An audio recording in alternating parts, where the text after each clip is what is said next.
Big boss Kannada season 12 ಈಗ 50ನೇ ದಿನವನ್ನು ಯಶಸ್ವಿಯಾಗಿ ಪೂರೈಸಿದೆ. ಆದರೆ ಮನೆ ಒಳಗಿನ ಟಾಸ್ಕ್ಗಳ ಬಿಸಿ ಇನ್ನೂ ಏರುತ್ತಿದೆ. ಈ ನಡುವೆ ಅಶ್ವಿನಿ ಗೌಡ ಬಿಗ್ ಬಾಸ್ ಮನೆಯಲ್ಲೇ ಉಪವಾಸ ಕೈಗೊಂಡಿರುವುದು ದೊಡ್ಡ ಚರ್ಚೆಗೆ ಕಾರಣವಾಗಿದೆ. ಇದಕ್ಕೆ ಕಾರಣ ರಘು ಮತ್ತು ಅಶ್ವಿನಿ ಗೌಡರ ನಡುವೆ ನಡೆದ ಮಾತಿನ ಚಕಮಕಿ. ರಘು ಅವರು ಅಶ್ವಿನಿಗೆ ಬಂದು ಕೆಲಸ ಮಾಡಿ ಎಂದು ಹೇಳಿದಾಗ ಅಶ್ವಿನಿ ನನಗೆ ಬ್ಯಾಕ್ ಪೇನ್ ಇದೆ, 10 ನಿಮಿಷ ಬಿಡಿ, ನಂತರ ಮಾಡ್ತೀನಿ ಎಂದು ಹೇಳುತ್ತಾರೆ. ಇದಕ್ಕೆ ರಘು 10 ನಿಮಿಷ ಬಿಟ್ರೆ ಪೇನ್ ಕಡಿಮೆಯಾಗುತ್ತದಾ, ಕೆಲಸ ಮಾಡೋಕಾಗಲ್ಲ, ಮಾಡಬೇಡ ಹೋಗಮ್ಮ ಎಂದು ಹೇಳಿದ್ದಾರೆ.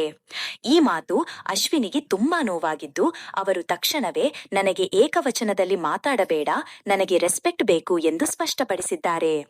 ಇದಕ್ಕೆ ಪ್ರತ್ಯಾಗಿ ರಘು ಅವರು ತಮ್ಮದೇ ರೀತಿಯಲ್ಲಿ ಅಶ್ವಿನಿಗೆ ಕ್ಲಾಸ್ ತೆಗೆದುಕೊಂಡಿದ್ದಾರೆ.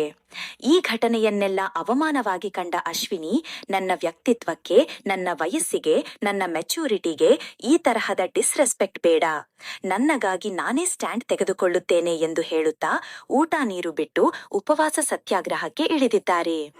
ಇದೀಗ ಪ್ರಶ್ನೆ ಏನೆಂದರೆ, ಅಶ್ವಿನಿಯವರು ತೆಗೆದುಕೊಂಡ ಈ ನಿರ್ಧಾರ ಸರಿಯೇ? ನಿಮ್ಮ ಅಭಿಪ್ರಾಯ ಏನು? ಕಮೆಂಟ್ ಮಾಡಿ.